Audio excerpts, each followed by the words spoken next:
Let's imagine that we're in the jungles of Puerto Rico. It's hot, it's humid, and there are all manner of creatures around us. Spiders, scorpions, and centipedes rustle through the leaves and climb along the vines. But what we're looking for is much more menacing. A gaping black maw opens up into the earth. Puerto Rican boas hang by the very tips of their tails from cracks at the top of the cave entrance, and thousands upon thousands of bats pour out of the opening. But what we're looking for is much, much smaller. And those bats are carrying something so small that 1,000 of them could fit across the width of a human hair. They are, as some of you may have guessed, viruses. Now, the viruses we're interested in come in all shapes and sizes. There's the shepherd's crook of the Ebola virus, the bullet shape of the rabies virus, and the now infamous crown of the coronavirus. Yet beyond these known entities, there are potentially millions of undiscovered viruses hidden away in animal reservoirs around the world. And the risk of one of those viruses spilling over into our communities is on the rise. So what can we do about it? One approach has been to go out and actively seek these viruses before they have a chance to spill over. Not only are we looking for the viruses themselves, but we're looking for patterns that might reveal places, seasons, or animals from which these viruses are most likely to emerge.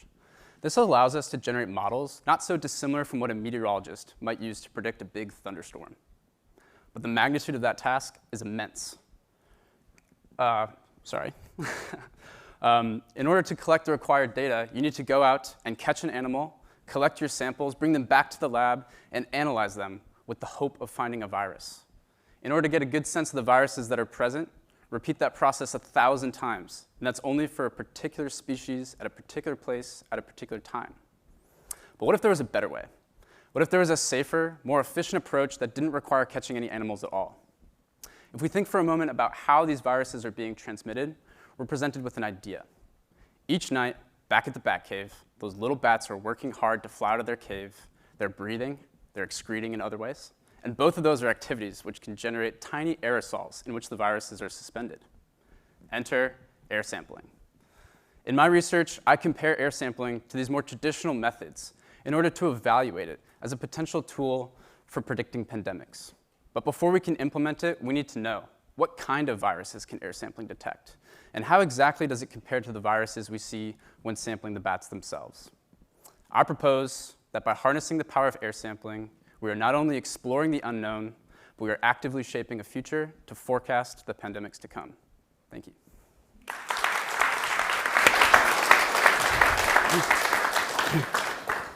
I'm rethinking my interest in spelunking. Yeah. Come on out. So you do some of that, right? You actually go in caves and set up experiments. So this photo here is our main hot cave in Puerto Rico, is where we're set up. And hot cave has a sort of a definition here where Puerto Rico is sort of unique. It has these big like karstic limestone caves, and because of the sheer quantity of bats in there, their body heat, as well as the guano decomposing, just that is what's making the cave super hot. So you go into this cave and you hit like a thermocline. And so you just get hit with like blasted by this like wave of heat and humidity and low oxygen. So it's a little exciting. Go ahead inside. Yeah. How did you, I have a guess as to the next question, but I'm still wondering how you got interested in viral spillover. Yeah, so it's almost the family business for me. I grew up in Alaska, and my mom was a wildlife veterinary pathologist. So there's a photo of me, age 4, standing over a wolf carcass in our garage, helping my mom with our necropsy. So from a young age, I've kind of been helping out in wolves and bears and moose, and going out to whales and spending a summer cutting up rotten eagles. So it's really meant to be, I think. You're really selling it. Yeah, it sounds great.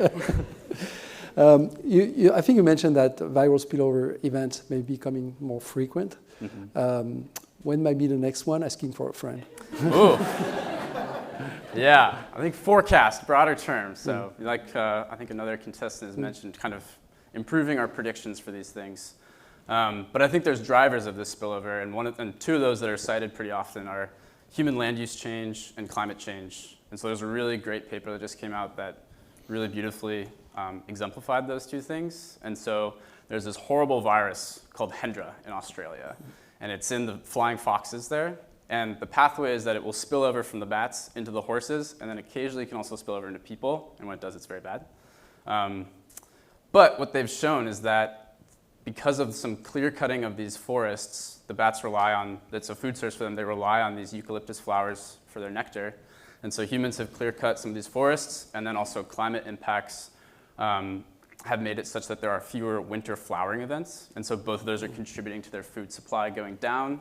And then they seek out more agricultural or urban areas, and that just creates opportunity for spillover into the horses and from then on. Oh, okay.